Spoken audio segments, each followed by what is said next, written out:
Métavers, réalité augmentée, réalité virtuelle et autres avatars gonflés au NFT, autant de termes de buzzwords, hein, comme aiment le dire certains, qui vont encore plus compliquer la tâche des entrepreneurs qui tentent de suivre la cadence. Entre le FOMO, hein, la peur de manquer quelque chose, et effet de mode, comment faut-il aborder ce nouveau web? Comment mettre en place une stratégie concrète et sûre pour sa marque ou son entreprise? Faut-il se lancer à tout prix dans ces nouveaux univers? Est-ce que l'histoire ne se répéterait pas comme avec les étapes du Web 1, du Web 2, puis maintenant ce nouveau web? Pour éclairer notre lanterne et surtout amener toutes les réponses à ces questions, j'ai le plaisir de recevoir Laetitia Bochu, directrice aux commandes de Virtual Switzerland, le réseau pour les réalités étendues, ça c'est la version française, également connue sous le petit nom de Swiss RX. XR, voilà, j'ai failli. Bonjour Laetitia. Bonjour Thierry, merci de me recevoir. Merci Oui, de... XR, Extended Realities, tu as raison. Voilà, Non, voilà. non, mais c'est horrible. Je me suis permis d'essayer de le franciser. Peut-être un mot sur justement ce que représente cette association, cette structure, ce regroupement que tu défends en tant que directrice, qui surtout à quoi il sert?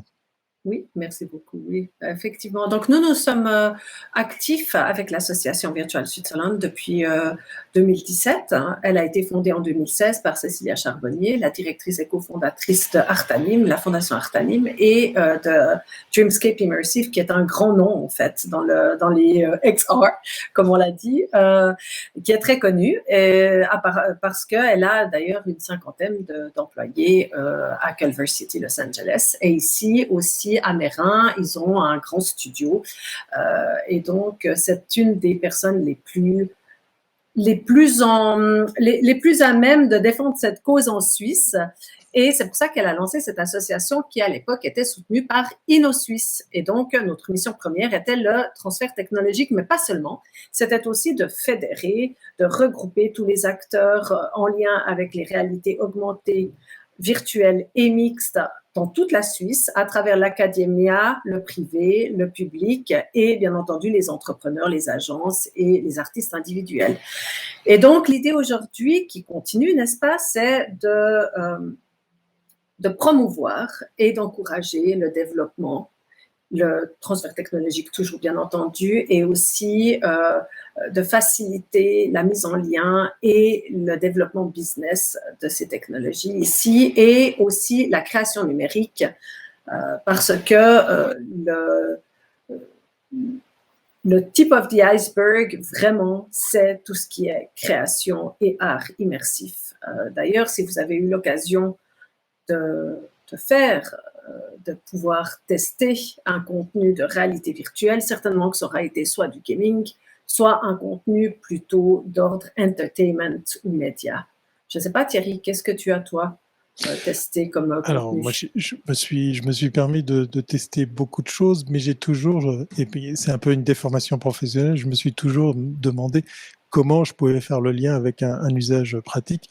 Et j'en ai trouvé un, pas plus tard qu'il y a quelques jours, dans un salon professionnel ici en Suisse, la réalité virtuelle pour aider et apprendre pour les gestes qui sauvent, puisqu'effectivement, j'ai rencontré une start-up, bien sûr, oui. Voilà, qui vient de Châtel-Saint-Denis, n'est-ce pas? Voilà, qui vient de proposer comme ça, qui vient proposer un outil pour se former justement au premier geste qui sauve.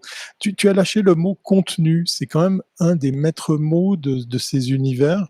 Ça, c'est aussi quelque chose qui fait partie de ce que tu vas défendre au travers de cette association, la création de contenu et leur usage. Oui, alors le contenu, c'est vrai que quand je parle de contenu, ça peut être tellement de sortes de contenu. En fait, les réalités étendues, extended realities, sont réellement juste un vecteur. C'est un média. C'est un média du numérique qui permet d'entrer dans des mondes ou d'avoir accès à des superpositions de mondes sur notre réalité, mais en fait, ce qui est important, c'est surtout l'expérience utilisateur, donc le UX, et l'interface utilisateur, le UI. Donc, tout sera là. Le contenu, c'est vraiment la porte à l'imaginaire, la porte vers ces expériences. C'est vecteur super puissant, la réalité virtuelle notamment parce qu'on est captif. Et donc, en termes d'émotion et d'expérience, ça peut être assez troublant. Et d'ailleurs, ce n'est pas pour rien que c'est utilisé notamment dans l'apprentissage pour augmenter l'apport cognitif. C'est aussi énormément utilisé dans la sensibilisation et aussi dans tout ce qui est contenu artistique, justement pour emmener le participant à cette aventure dans des mondes.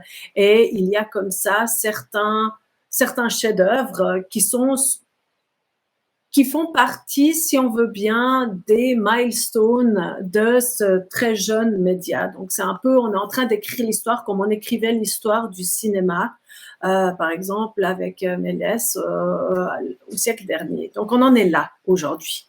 Sincèrement, on regardera nos contenus actuels comme on regarde ceux de Méliès aujourd'hui avec tout ce qu'on sait et tout ce qu'on sait faire. Même si lui, il était parti peut-être dans l'entertainment avec ses contenus. Là, on a parlé formation, on a parlé apprentissage, on a parlé aussi gaming, donc amusement pour utiliser un terme français. Quelles sont déjà, à ton avis, les tendances sur l'usage de ces technologies pour une application professionnelle, une stratégie de contenu, du marketing en général, pour utiliser les termes génériques? Est-ce qu'on est déjà là-dedans? Puisque, ben voilà, en introduction, je parlais du fameux FOMO, on est tous à vouloir en faire, mais est-ce qu'on est déjà dans le bon timing pour se lancer? Est-ce que les marques, est-ce que les annonceurs doivent déjà y aller? Alors, bien entendu que je vais vous répondre par la positive, enfin que je vais te répondre par la positive. Je ne fais que ça, je suis une évangéliste, donc j'encourage absolument à intégrer certains outils, mais des outils qui soient pertinents. Et les outils les plus pertinents à l'heure actuelle en entreprise, ce sont ceux liés à la formation et au développement de connaissances, à l'upskilling, au reskilling, si on veut bien, donc à la formation continue, ou sur le lieu de travail. Par exemple, je cite quelques exemples des dernières années, c'est encore très frais, mais les CFF, par exemple, ont utilisé la réalité mixte, donc celle où vous avez une superposition d'éléments sur le réel que vous voyez en transparence, dans le tunnel de Lutschberg, par exemple, pour ce que l'on appelle du remote assistance, donc l'assistance à distance. À distance. Oui, c'était déjà le cas avant le Covid. Donc, toutes ces choses-là étaient envisagées avant le Covid. Et pour ce qui est de la réalité virtuelle, donc où on met la personne dans la peau de quelqu'un en train de faire un acte, et donc qui est un apprenti de ce geste-là. Je pense notamment à tout ce qui est de l'apprentissage et de la formation médicale, à des gestes médicaux, à des procédures.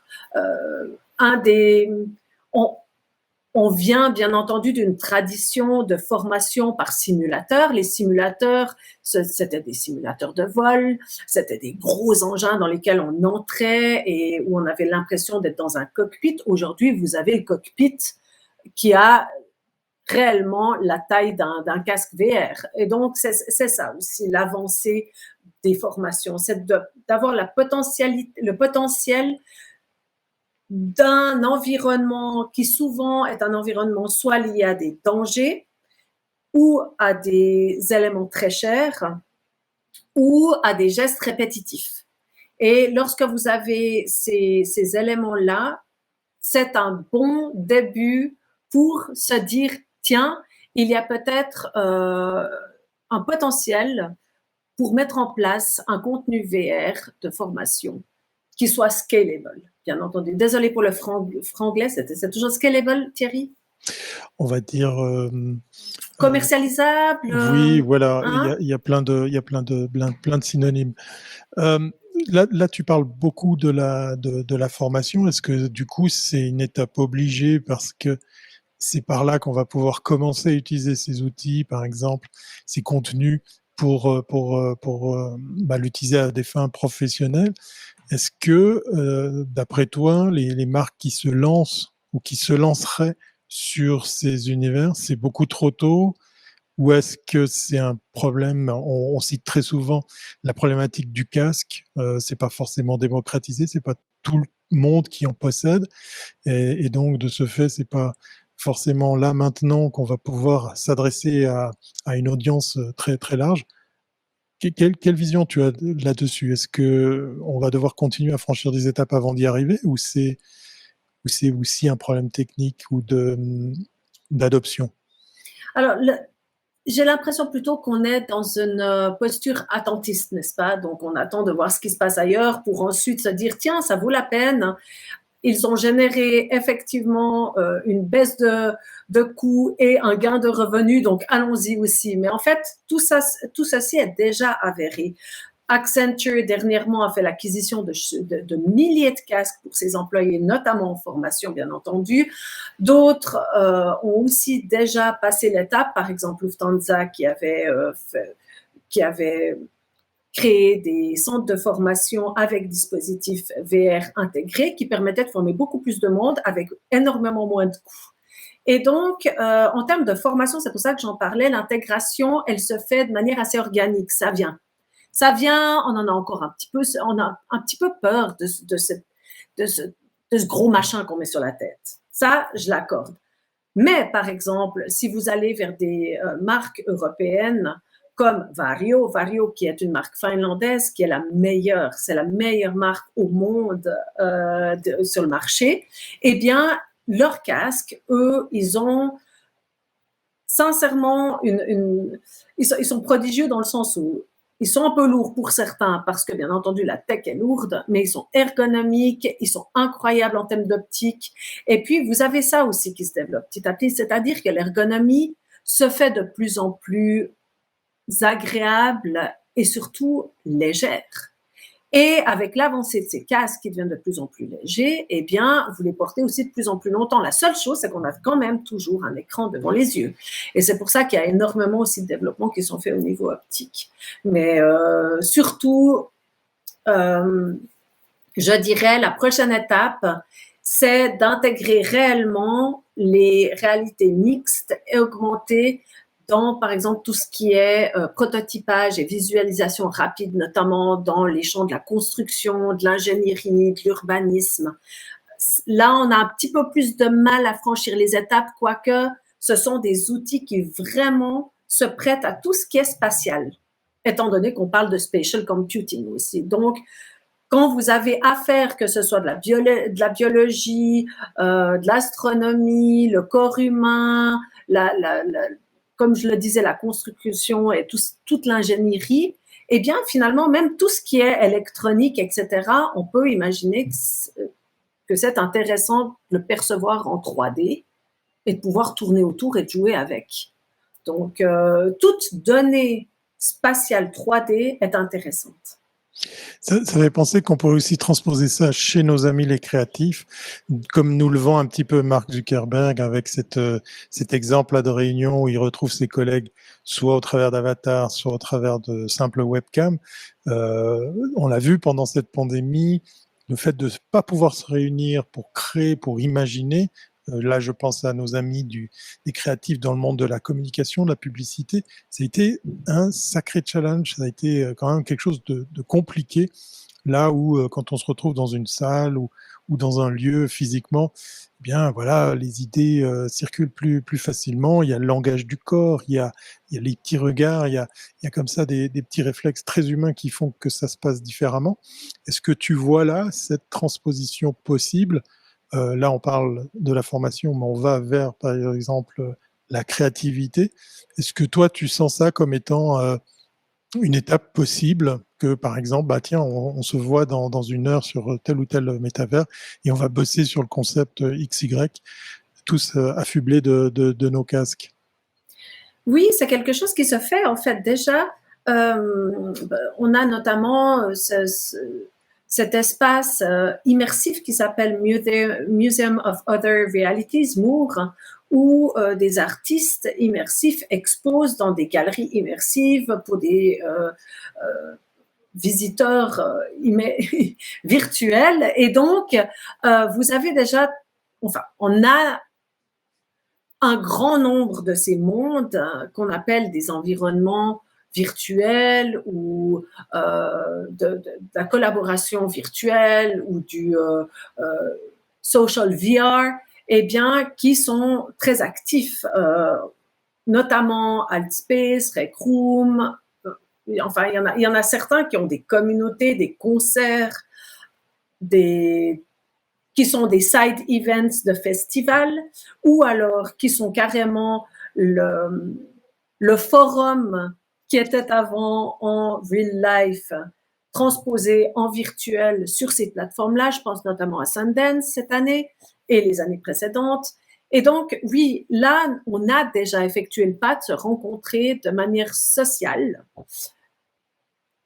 Maintenant, l'étape collaborative, c'est là que tu voulais en venir. Alors, le social, c'est sympa. La collaboration, voilà, on est moins à l'aise peut-être d'être assis pendant un certain temps dans un univers immersif. Peut-être que on a besoin de s'ancrer dans le réel, mais ça fonctionne très bien, notamment quand il y a, et c'est ce que tu prenais comme exemple, workrooms, quand tu as par exemple des apparitions où tu peux faire venir quand même des personnes qui restent en 2D via des Zooms ou des écrans, ou présenter quelque chose, un PowerPoint, enfin, où on a l'impression d'être encore dans cette vie qu'on connaît et que tout ne soit pas spatialisé. Mais pour moi, oui, clairement, on y est déjà. On y est déjà. Et d'ailleurs, une anecdote, une collègue, l'autre jour, s'est retrouvée dans un de ces environnements virtuels et elle s'est rendue compte qu'elle était invitée, que tout le monde venait lui parler, etc. Mais ils avaient tous 12 ans, quoi. Donc, ils avaient reçu tous un casque à Noël et ils avaient tous entre 12 et 15 ans. Et puis elle était là, ah, génial, on parle, on m'invite à des fêtes, jusqu'à ce qu'elle y aille et puis qu'elle s'est rendue compte, voilà, je suis complètement has-been. Mais nous, Thierry, on aura tout vécu. On aura vécu le Web 1, le Web 2, le Web 3. On va garder cette question pour la fin justement du futur. Moi, je reviens sur la question des devices. On l'a vu, avec les smartphones, on a abandonné les lignes fixes. On va bientôt se passer des fax dans certains départements ici en Suisse. Plaisanterie mise à part, on a vu les changements que ça amenait que d'avoir cette brique technologique avec soi et on se retrouve à faire beaucoup de choses avec elle puisqu'elle nous quitte plus. Est-ce qu'on va vivre la même chose avec les casques? Est-ce que les casques, ce sont que des étapes? Parce que j'ai bien aimé ce que tu disais, le casque comporte toujours et encore un écran. Est-ce que tu vois là justement peut-être une sorte d'évolution pour que l'adoption et puis l'utilisation se fasse quasiment journalière comme on le fait maintenant avec nos téléphones intelligents? Alors écoute, Logitech a déjà fait ce qu'il fallait pour intégrer vraiment notre office space, notre bureau dans le casque, c'est-à-dire que ils ont développé un clavier virtuel. Quand tu tapes, eh bien, tu as l'impression d'avoir des vraies touches, même si c'est virtuel, donc c'est ultra bien fait. Et donc, ça te permet potentiellement de ne plus avoir besoin de ton laptop, mais d'avoir juste besoin de ton headset et d'avoir dans ton headset ton bureau. Ton bureau qui serait pour ce coup-là super nomade. Et donc, tu pourrais faire appel, par exemple là, je browse parce que le browser existe déjà dans un casque. Donc, j'aurais pu très bien ouvrir cette fenêtre dans mon browser et puis à côté, j'ai aussi, comme ici, mes documents, etc. C'est l'idée. L'idée, c'est justement cette intégration et d'avoir ton monde dans cet environnement virtuel où tu as plusieurs écrans même à la limite, où tu as ton agenda, où tu as ton copain qui vient prendre un virtual coffee, etc., etc. Et l'idée, c'est de se retrouver de plus en plus dans ce monde et d'y passer de plus en plus de temps, forcément. Alors, bien entendu, ça fait peur à certains. Et en ce moment, on est face quand même à une mode de structuration de tout ça, parce que cela demande, comme je le disais, il y a beaucoup de jeunes qui sont là-dessus, donc ça demande un parental guidance et d'avoir un contrôle parental assez strict, et donc de mettre en place des vraies règles. Mhm. Pareil sur tout ce qui est harcèlement, on a eu des cas de Oui, harcèlement on a et vu, de oui. viol, hein, on en avait parlé. Et puis, il y a donc toute une, tout un...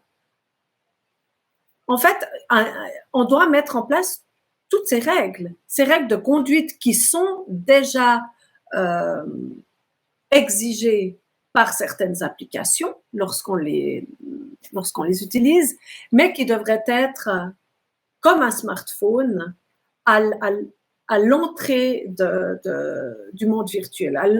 Une fois qu'on enclenche notre headset, on devrait avoir toutes ces règles qui sont déjà intégrées. Et donc, on est aujourd'hui à cette étape-là, ce qui veut dire que quand on pense sécurisation, on pense aussi à une certaine maturation du marché. Parce Juste, que, comme je le disais tout à l'heure, en fait, euh, en termes de entertainment et médias, la VR est la plus grosse et la plus forte croissance ok. prévue pour les prochaines années par PwC. Et donc, ça veut dire que ça dépasse de loin même le gaming. Enfin, de loin. Les pourcentages peuvent O- être... Ok. Mais la masse est énorme, quoi. Ouais. C'est fort, sachant que le gaming occupe une part vraiment très très importante. Je suis curieux et je vais être patient pour voir justement cette prédiction arriver. Justement, peut-être un mot sur les enjeux qui se cachent là derrière, parce que encore une fois, bon là c'est bien, tu as parlé de cadrer la chose. J'aime beaucoup l'exemple de se retrouver, d'avoir des habitudes, même si encore une fois j'ai l'impression que ce casque n'est qu'une étape et on viendra pouvoir peut-être interconnecter tout ça avec le corps humain, mais là on va faire peur à beaucoup d'auditeurs. Euh, Avant cela, cette multitude d'univers, cette multitude de possibilités de réalité virtuelle, est-ce que c'est pas là aussi un frein à celles et ceux, je pense aux entreprises, je pense aux marques qui voudraient elles aussi occuper le terrain pour leur business? On l'a vu, il y a Meta qui a un petit peu lancer la chose, même si le métavers, le terme sort déjà depuis les années 2000 et quelques, et même si Second Life est toujours là, est toujours bien présente. Donc c'est pas une nouveauté en soi. Qu'est-ce qui se cache là derrière justement comme enjeu pour les sociétés, pour les marques? Alors en ce moment, donc, on a dit qu'on était dans un mouvement de structuration, mais aussi de consolidation. On voit tous les jours des rachats se faire et des opérations de verticalisation. En fait, on est vraiment comme les amis horlogers du début des années 2000, quand ils cherchaient tous à avoir en interne toute la production finalement et l'indépendance qui allait avec. Et donc là, on remarque aussi, par exemple, que des acteurs auxquels on ne penserait pas forcément en premier, comme par exemple Microsoft. Microsoft, lui, a déjà Xbox, a déjà le côté gaming. Et en fait, c'est l'agrégat du gaming et du business qui fera peut-être finalement qui permettra de créer la première vague de réel métavers, parce que pour l'instant, on n'y est pas du tout. Oui. Déjà, et comme l'a dit Zuckerberg, les infrastructures ne sont pas du tout à niveau pour recevoir un métavers. On parle de 5G, mais même la 5G, peut-être qu'elle aura, que ça risque d'être un goulot d'étranglement. On parle déjà, par exemple, au Japon, de 6G. Et Oui. donc, on est face aussi à un problème structurel que les compagnies de télécom doivent également adresser. Donc, on n'est pas seulement dans une question de casque et de guéguerre de Silicon Valley, ça va bien au-delà de tout ça. Et ça nous touche, nous, et on va réouvrir toutes nos routes pour updater la fibre optique. Voilà. Pour en ajouter des kilomètres en plus. Alors, Ouais. je me suis amusé à utiliser le terme NFT pour glisser comme ça des buzzwords dans ta présentation. Clairement, on peut voir pas mal d'exemples de marques, de sociétés qui veulent absolument en être, communiquer là-dessus. Et en même temps, on a ce décalage, comme tu viens de très bien l'expliquer, sur le fait que côté infrastructure, côté adoption, côté device, côté bande passante, enfin bref, il y a plein d'aspects où il y a encore beaucoup à faire. Qu'est-ce qu'on doit leur dire à ces marques qui jouent quand même l'effet de buzz en achetant du terrain, en plaçant une partie de leur investissement sur de la NFT ou en choisissant tel ou tel univers à l'inverse d'un autre? Alors tout d'abord, tout ceci est basé sur des crypto-monnaies. Donc pour moi, il faut croire en la crypto-monnaie. Et donc, faire des efforts d'évangélisation de toutes les crypto-monnaies ou alors, enfin, je sais pas, là aussi, il y a un gros FOMO. On a l'impression qu'on va absolument passer à côté de quelque chose si on n'achète pas tous le cervin, ou en tout cas une petite brique du cervin. Pour ma part, ça sera le molaison, hein, qu'on soit d'accord, c'est le Macquarie et le molaison. Mais il y a quand même cette quête un peu, je sais pas, sincèrement, là, moi, j'ai du mal.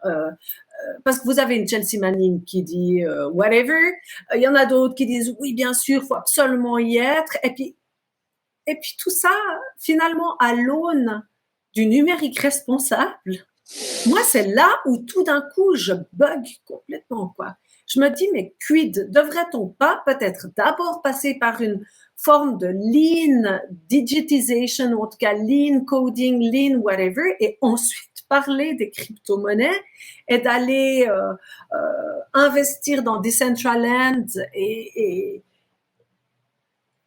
finalement faire brûler des serveurs au fin fond des plaines kazakhs. Enfin, je sais pas. J'ai un petit perso, c'est là où des fois je me sens pas toujours très à l'aise dans mon rôle d'évangéliste, hein, par rapport au numérique responsable. Je trouve qu'on devrait beaucoup plus faire attention à cet aspect-là des choses. Et souvent, je dis à des influenceurs et influenceuses en Amérique qui ont des milliers et centaines de milliers de followers qu'on connaît depuis des années. Je leur dis, mais quid du numérique responsable, quid du numérique responsable, et c'est pas vraiment encore une discussion.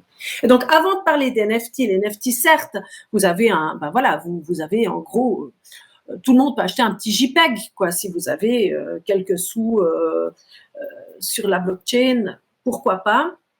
Ben, si vous avez quelques cryptos sur la blockchain, pourquoi pas? Pour l'instant, ce que je vois des NFT, ce sont les marques qui font le moins envie et qui sont finalement le moins attentives à l'environnement réel, pour le coup, qui ont toutes investi. Et ça me laisse un peu, ce sont les Coca-Cola, ce sont les Burger King, ce sont les L'Oréal. Enfin, je veux pas être... Après, vous avez les marques de luxe aussi, forcément, parce Oui. qu'on en revient aux luxury goods que l'on peut s'acheter comme une pièce d'art, n'est-ce pas? Et donc, on a une œuvre unique. C'est la même chose que de l'art. Alors, c'est l'unicité. L'unicité est intéressante parce que ça veut dire que là, on peut être très créatif. Et on rejoint ce côté créatif. Donc, il y a quand même cet aspect-là qui est intéressant. Maintenant, moi, j'attends de voir. J'attends de voir parce que j'ai un peu l'impression qu'on est dans une bulle. Alors justement, mais je me trompe peut-être. Hein. Peut-être que tout le monde va me dire, mais tu devrais investir, Laetitia, t'es nulle. Hein. Et j'aurai le méga faux mot, comme tu disais en début d'émission. Justement, tu parles de bulles, on va parler d'étapes aussi. Est-ce que tu es consulté? Est-ce que tu vois un besoin de s'informer auprès de spécialistes tels que toi pour savoir s'il faut se lancer ou pas? Est-ce qu'au travers, par exemple, de ton association, tu as aussi ce rôle de guide en plus d'évangéliser pour, par exemple, retenir des ardeurs d'une marque? J'aime beaucoup les exemples que tu cites. C'est vrai qu'effectivement, le web responsable ou écologique, il y a encore beaucoup de choses à faire. Est-ce qu'on te consulte pour ce genre de conseils? Oui, en effet, en tant que consultant, donc sur ma partie, parce qu'en fait, Virtual Switzerland a vraiment 3 axes principaux que sont la production et la création d'un côté, donc tout ce qui est plutôt artistique en termes de contenu et de création numérique. Et puis le second, c'est l'intégration et l'industrie. Et c'est là où j'ai un rôle plutôt de consultante stratégique. Et le troisième, c'est tout ce qui est recherche et innovation. Et là, c'est plutôt le montage de projets. Et on en revient à notre mission pour InnoSuisse, qui était celle de transfert technologique. Donc, il y a vraiment le côté artistique, privé, public et académique. Maintenant, moi, je ne prône pas la technologie pour la technologie. Je veux que cet outil fasse du sens et que ceux qui l'utilisent se disent, en effet, j'y gagne quelque chose. Que ce soit en émotion, que ce soit en cognitive load, donc en apprentissage accéléré, et aussi ce qu'il faut dire par rapport à l'apprentissage et l'éducation VR, ce à quoi je crois beaucoup, comme tu peux le remarquer, c'est que en fait, on peut faire les choses à sa propre, à son propre débit, à son propre rythme. Et donc, en termes de diversité, équité et intégration, quand on parle de DEI, d'inclusion, pardon, donc c'est vraiment d'inclure toutes les formes de personnes, eh bien, vous avez là des apprentissages pour des gens qui ont des difficultés à retenir certaines étapes. D'ailleurs, il y a la HESSO Valais qui a travaillé sur un tel contenu d'apprentissage pour des personnes avec des difficultés. Et puis, vous avez aussi toutes les personnes qui n'ont pas envie d'avoir cette pression, la pression du groupe, et qui peuvent, du coup, faire ça à la maison, à leur propre rythme. Peut-être un enfant, adolescent, jeune adulte, quand il est en situation de groupe, peut-être aura certains réflexes, et puis une fois qu'il est à la maison et qu'il peut, à sa guise, reprendre ses leçons et son apprentissage, eh bien, il aura des meilleurs résultats qui l'encourageront et donc qui le feront apprécier l'apprentissage, alors que sinon peut-être pas. Donc, il y a plein de choses qui sont vraiment intéressantes, et il y a des écoles privées notamment qui viennent vers nous. Bien entendu qu'on parle aussi avec l'instruction plus publique, mais ceux qui prennent le plus de risques sont forcément les écoles privées. Et puis les compagnies qui sont vraiment dans l'industrie. On va dire que ça va aussi aller après plus loin pour peut-être réinventer le travail. Justement, le plus loin, c'est le futur. Ça va être ma dernière question, le dernier thème qu'on va échanger ensemble. On a connu plusieurs versions du web. Je les ai comptées, le web 1, le web 2, puis maintenant le web 3. On avait même eu un truc qui s'appelait le web 4 quand on parlait d'industrie ou industrie 4.0. Peut-être que c'était intimement lié, ces numérotations. C'est quoi le futur? C'est quoi les prochaines étapes d'après toi? Alors, tout d'abord, il n'y a pas un métavers. Le métavers, c'est un peu comme le Tao Te Ching. Si quelqu'un apprécie le Tao est un. Et le métavers, normalement, devrait être comme le www. Ça devrait être, enfin pour certains, pas pour tout le monde, mais ça devrait être un lieu qui soit ouvert à tous. L'idée du métavers est quand même, disons, la philosophie plutôt du métavers devrait, à mon sens, rester dans l'open source. Et l'open source, qu'est-ce qui est le backbone ou qui sous-tend l'open source? Eh bien, c'est la blockchain. Et donc, on arrive quand même sur cette même technologie dont on parlait tout à l'heure en parlant des crypto-monnaies. Ça sécurise, si on veut bien, les échanges et les informations. Et donc, pour avoir quelque chose d'ouvert mais de sécurisé, ce serait potentiellement une solution.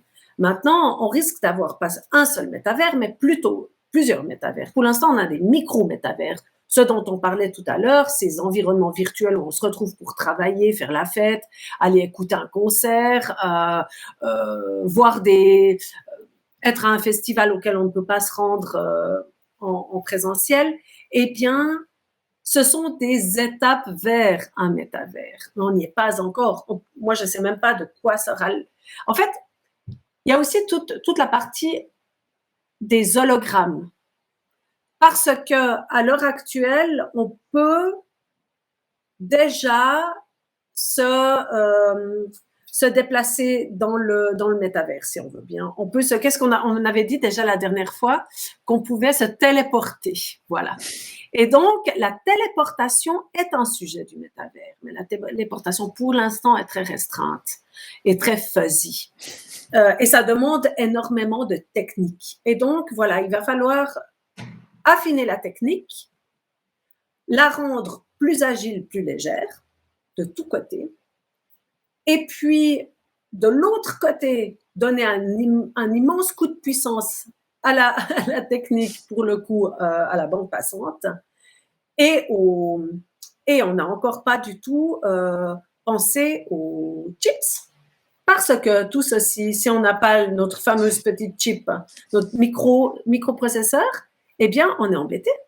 Et donc, ça veut dire qu'on a tous aussi ce goulot d'étranglement mondial à l'heure actuelle qui est celui de l'approvisionnement en chips pour faire fonctionner finalement, tout ce métavers et tous les ustensiles et auxiliaires qui seront rattachés. Donc pour moi, il y a quand même pas mal de défis encore à venir. Mais pour te répondre, je vais juste regarder mes slides que j'avais préparés. Et puis, il y avait quelque chose que j'aimais bien pour le métavers, c'est de dire qu'en fait, c'est une convergence de la technologie, de modèles de business et d'interaction.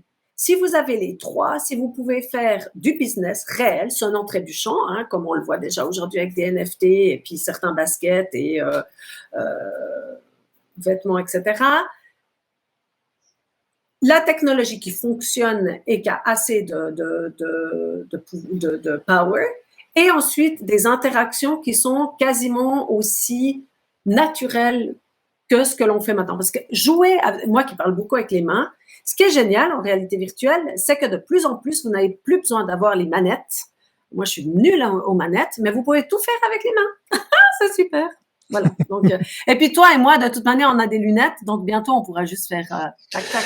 Voilà, j'y pensais, ou l'intégrer directement avec le corps humain. J'y crois beaucoup, la possibilité de connecter blink, tout ça. Blink. Voilà, de tout ça interfacé avec le corps humain. Je crois que le maître mot pour la conclusion, il est clair, c'est patience, patience, patience. Et si j'ai retenu aussi, si vous n'avez pas de stratégie, si vous n'êtes pas déjà dans une dynamique de business, ça va être très difficile, voire inutile, que de vous lancer sur ces univers, puisqu'ils sont au pluriel, parce qu'il n'y en a pas qu'un seul. Mais alors, ce que je voudrais dire, c'est qu'il faut essayer. Il faut essayer. Et là où je suis de bons conseils, excusez, eh bien, c'est de fournir, de curater des contenus qui sont des contenus de qualité. Parce que il arrive trop souvent qu'on se retrouve face à des personnes qui nous disent « Ah oui, j'ai essayé tel et tel. Ah, mais oui, mais j'ai essayé ton truc. Ah, ça me fait mal à la tête. Ah, ça me donne mal au cœur. Ah, puis non, c'était pas joli. » Je leur dis « Mais t'as essayé quoi, en vrai? » Et donc, ils ont essayé des contenus qui sont des mauvais contenus, la plupart du temps. Et donc, il faudrait peut-être des fois qu'on s'adresse à nous pour qu'on leur propose à tous ces gens qui s'y intéressent et qui veulent bien essayer des contenus de qualité qui disent « Ah, là, j'entrevois quelque chose. Maintenant, je saisis ce que tu me racontes. » Et donc, ces contenus sont pas forcément ni chers, ni hors de portée. Ils sont là, ils sont déjà sur Stream ou sur d'autres plateformes où on peut trouver du contenu. Il suffit de savoir lesquels. Voilà. Et j'aimerais quand même aussi souligner cet aspect-là parce que trop souvent, on est déçu par le ressenti de quelqu'un et le ressenti est tellement fort en réalité virtuelle que les gens, ils posent le casque et disent adoption ou rejet. Voilà, c'est clair et net. Et donc, faut les prendre avec les sentiments, comme toujours. Faut les amener vers on revient aux bonnes vieilles recettes du marketing, voilà, à appliquer dans ces univers. Merci beaucoup, Laetitia, pour cet échange très, très riche. On le rappelle, hein, si jamais vous voulez effectivement en savoir plus ou faire appel à des professionnels pour accéder, comme tu viens de le dire, à des bons contenus, des bons exemples, des véritables pratiques, et bien maintenant, vous savez à qui vous adresser. Je vais te dire à très, très bientôt. Merci Thierry, toujours un plaisir, à bientôt.